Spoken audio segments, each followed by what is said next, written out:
भारतीय स्वतंत्रता आंदोलन इतिहास विषय पर ये वीडियो मैं उन विद्यार्थियों के नाम जिन्होंने अभी अभी कॉलेज किया है और जो किसी न किसी रूप में अभी परीक्षाओं की तैयारी करना चाहते हैं, जिनका अभी तक इतिहास नया नया है, जिन्होंने अभी तक पढ़ा नहीं है। एक बार मेरा उन विद्यार्थियों का इतिहास विषय संबंधित कॉन्सेप्ट क्लियर करना मैं ज़रूरी समझता हूँ।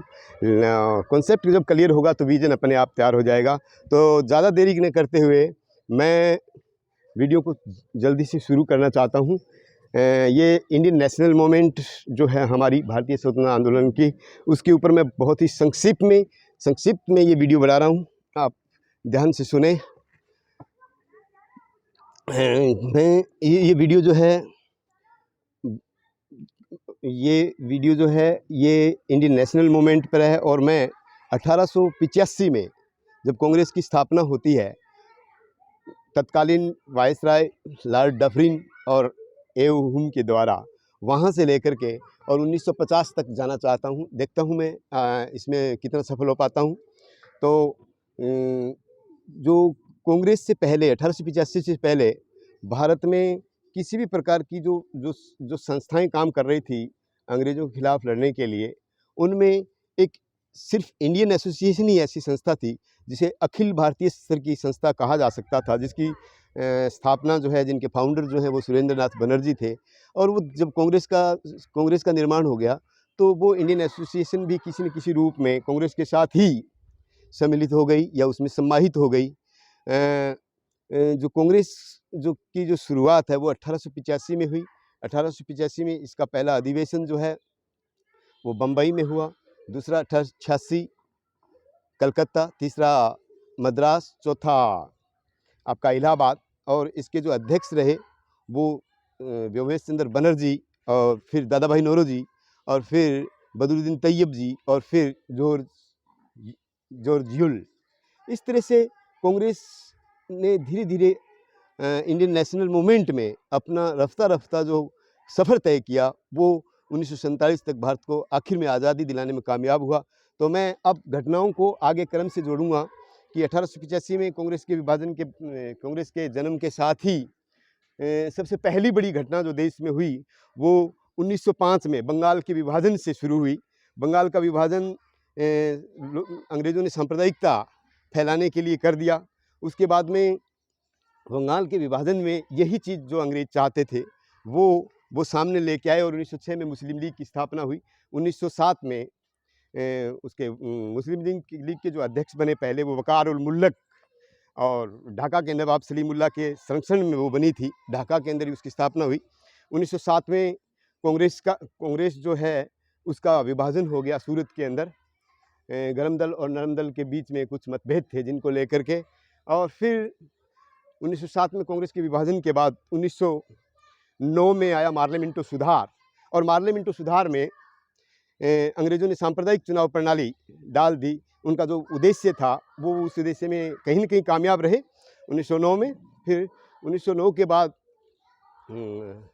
1913 में गदर पार्टी की स्थापना हुई, जिससे जुड़े थे लाला हरदयाल और सोहन सिंह बांकना। संबंध अमेरिका से रहा। 1914 में कामागाटा मारू प्रकरण हुआ और 1915 में गांधी जी जो 1893 में भारत से एक मुकदमे के सिलसिले में चले गए थे दक्षिण अफ्रीका, वहाँ से 1915 में वापस आ गए और यहाँ मोर्चा संभाल लिया। और ये कहेंगे कि 1915 या 1920 से लेकर के 1947 तक का जो पूरा हमारा राष्ट्रीय मूवमेंट का जो पीरियड है वो गांधी युग के नाम से जाना जाता है। लेकिन वो घटनाओं के साथ साथ तो 1916 के अंदर इसी क्रम में होम रूल लीग की स्थापना हुई, जो आपके बाल गंगाधर तिलक जी ने की। इसके साथ में एनी बेसेंट जो है वो बहुत ही गहरे से जुड़ी हुई थी। 1916 में होम रूल लीग की स्थापना के बाद 1917 में चंपारण आंदोलन हुआ। चंपारण आंदोलन के दौरान इसमें गांधी जी ने भी भाग लिया। चंपारण आंदोलन के दौरान ही यहाँ पे रविंद्रनाथ टैगोर ने गांधी को महात्मा कहा था। 1917 के बाद 1918 में खेड़ा आंदोलन गुजरात में हुआ और यहाँ यही वो आंदोलन था जिसका गांधी जी ने, इस आंदोलन में गांधी जी का, इस पूर्ण रूप से गांधी जी का आंदोलन था। चंपारण में गांधी जी ने आंदोलन शुरू नहीं किया था। पूर्ण रूप से भारत में अगर पहले किसी आंदोलन में गांधी जी ने भाग लिया तो वो खेड़ा था, जिसको गांधी जी के द्वारा शुरू किया गया था। 1918 में ही फिर अहमदाबाद मिल मजदूरों का हड़ताल हुआ, प्लेग बाउंस को लेकर के कोई मजदूरों की मांग थी, और उसमें भी गांधी जी सफल रहे। इसके साथ साथ फिर आगे हमारी मूवमेंट बढ़ती गई, नेशनल मूवमेंट। उसमें जो 1916 में जिस होम रूल की स्थापना की थी, वो भी बहुत जोर पकड़ने लगी थी। देश में उसका व्यापक असर हो गया था। व्यापक असर को देखते हुए तत्कालीन अंग्रेज सरकार ने रोल्ट एक्ट पास कर दिया 1919 में। रोल्ट एक्ट मतलब न अपील, न दलील, न वकील, उस कानून के लिए कहा गया। और इसी क्रम में उसके जो विरोध था, उस विरोध के लिए जलियांवाला बाग के अंदर जो कांड हुआ 13 अप्रैल 1919 को, वहाँ पे उसी रोल्ट एक्ट की आड़ में अंग्रेज़ों ने वो इतना बड़ा नरसंहार किया। 13 अप्रैल 1919 बैसाखी का दिन था। इसके बाद 1920 में खिलाफत आंदोलन शुरू हुआ गया। खिलाफत आंदोलन ये तुर्की से जुड़ा हुआ मामला था। जब बच्चे इतिहास की गहराई में जाएंगे तो इस बात को समझ सकेंगे। अपने यहाँ पे इसको इतना ही रखेंगे। 1920 में ही आगे चल करके असहयोग आंदोलन शुरू कर दिया गांधी जी ने। असहयोग आंदोलन में घटनाओं को क्रमवार रख रहा हूँ, इतना ध्यान रखें। खिलाफत पहले है तो खिलाफत पहले है, और असहयोग बाद में है तो असहयोग बाद में। दोनों ही घटनाएं 1920 की हैं, और ये असहयोग आंदोलन 1922 तक चलता रहा। 1921 में विजयवाड़ा के सम्मेलन हुआ, कांग्रेस का विजयवाड़ा में सम्मेलन हुआ। उसमें गांधी जी ने वहीं पे लाठी और लंगोटी का प्रण लिया था। 1923 में यहाँ पे स्वराज्य पार्टी की स्थापना होती है, और 1925 में काकोरी कांड होता है, और 1927-28 में साइमन कमीशन आ गया। साइमन कमीशन 10 साल बाद आना था, क्योंकि ये मोंटेग्यू चेम्सफोर्ड सुधार का परिणाम था। 1919 में जो आया मोंटेग्यू चेम्सफोर्ड सुधार, इसमें सरकार ने वादा किया था कि, सरकार ने वादा नहीं किया था, सरकार ने ये फैसला किया था कि जो हम सुधार कर रहे हैं उनकी जांच के लिए हम 10 साल बाद एक आयोग लेके आएंगे। लेकिन सरकार को आयोग 1927-28 में 10 साल से पहले ही लाना पड़ा, क्योंकि सरकार ने तो उसे मेगना कार्टा, उदारवादियों ने उसे मेगना कार्टा तक, भारतीय मेगना कार्टा तक कह दिया था। लेकिन हो उल्टा गया। देश में उस समय बहुत सी राष्ट्रीय मूवमेंट की बहुत सी घटनाएं घटी, जिससे अंग्रेज सोचने को मजबूर हो गए कि हमने तो सुधार किए थे और ये हो क्या गया। तो साइमन कमीशन जो है 1927-28 में पहले ही आ गया जांच के लिए। और 1928 में फिर आई नेहरू रिपोर्ट। नेहरू रिपोर्ट का मतलब होता है एक मिनी संविधान, जो भारतीयों ने अपने लिए लिखा था, मोतीलाल जी नेहरू ने। और फिर 1929 का जो साल कांग्रेस के सम्मेलन के लिए बहुत ही महत्वपूर्ण और विद्यार्थियों के लिए बहुत ही महत्वपूर्ण माना जाता है, क्योंकि 1929 में जो कांग्रेस का लाहौर अधिवेशन था, उस अधिवेशन में नेहरू की अध्यक्षता में पूर्ण स्वराज्य की मांग की थी। और यहीं पे नेहरू जी ने ये कहा था कि मैं सोशलिस्ट हूँ, मैं पूंजीवादी नहीं हूँ, मेरा पूंजीवाद में कोई भी विश्वास नहीं है, क्योंकि पूंजीवाद आधुनिक औद्योगिक राजघराने पैदा करता है। फिर 12 मार्च 1930 को दांडी मार्च शुरू हुआ। दांडी मार्च के साथ ही सविनय अवज्ञा आंदोलन की शुरुआत हुई। 1930 में ही पहला आपका गोलमेज सम्मेलन, 1930 में ही पहला गोलमेज सम्मेलन भी लंदन में हुआ। इस सम्मेलन में कांग्रेस के किसी भी सदस्य ने भाग नहीं लिया। 1931 में गांधी और इरविन के बीच में एक समझौता हुआ। उस समझौते के तहत 1932 में जो 1931 में जो दूसरा गोलमेज सम्मेलन हुआ लंदन में, वहाँ पे कांग्रेस की तरफ से एकमात्र गांधी जी ने भाग लिया। 1932 में फिर 1932 में फिर तीसरा गोलमेज सम्मेलन भी हुआ, लेकिन वो हमारे राष्ट्रीय मूवमेंट के हिस्से थे। उसके बाद 1900 जो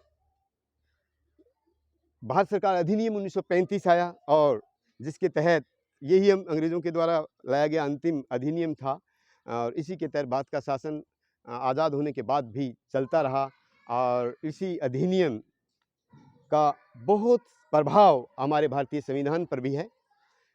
इससे आगे 1940 के अंदर 1940 में आए आपका क्रिप्स प्रस्ताव आया 1942 अगस्त प्रस्ताव 1940 में अगस्त प्रस्ताव आया और 1942 में क्रिप्स प्रस्ताव आए और 1945 में बेवेल योजना आई और इसके साथ साथ 1942 में ही 8 अगस्त 1942 को एक नया आंदोलन आया जिसको हम कहते हैं भारत छोड़ो आंदोलन। ये 8 अगस्त 1942 को शुरू हुआ। इसने देश में बहुत जोर पकड़ा। अंग्रेज सरकार हतोत्साहित हो गई। 1945 में बेवेल योजना के बाद 1946 में फिर आया कैबिनेट मिशन। कैबिनेट मिशन जो है उसमें ये जो है हमारे संविधान जो है भारत का वो कैबिनेट मिशन की उपज है, क्योंकि कैबिनेट मिशन में साफ लिखा गया था कि भारतीयों अपना संविधान बना लो। तो जब भी कभी बात आए तो कि भारतीय संविधान किसकी उपज है तो हम यही कहेंगे कैबिनेट मिशन की उपज है। 1947 में फिर आई माउंटबेटन प्लान। माउंटबेटन प्लान के अंदर भारत के विभाजन का जिक्र हुआ। तो हम ये कह सकते हैं कि भारत विभाजन जो है माउंटबेटन प्लान में और भारतीय संविधान जो है वो आपका है कैबिनेट मिशन में। तो इस तरह से माउंटबेटन प्लान के तहत भारत का विभाजन हो गया। भारत की स्वतंत्रता जो अधिनियम है वो इंग्लैंड सरकार ने 4 जुलाई को घोषणा कर दी थी अंग्रेज सरकार ने। 4 जुलाई की घोषणा के साथ ही 18 जुलाई 1947 को ब्रिटिश संसद ने भारतीय स्वतंत्रता अधिनियम पास कर दिया। इसके तहत भारत आज़ाद हो गया और इसी के तहत हमारा जो संविधान निर्माण शुरू हुआ था 9 दिसंबर 1946 को वो 26 नवंबर 1949 को बनकर तैयार हो गया, जिसे 26 जनवरी 1950 को पूर्ण रूप से लागू कर दिया गया। और इस संविधान के लागू होने के बाद देश में हमारी जो संस्थाएं हैं उन्होंने काम करना शुरू कर दिया और मेरा भारत की आज़ाद हवा में आज हम सांस ले रहे हैं। और इसके बाद मेरा ये वीडियो जो है लाइक शेयर एंड कमेंट करें और हो सके तो मेरे चैनल को सब्सक्राइब करें।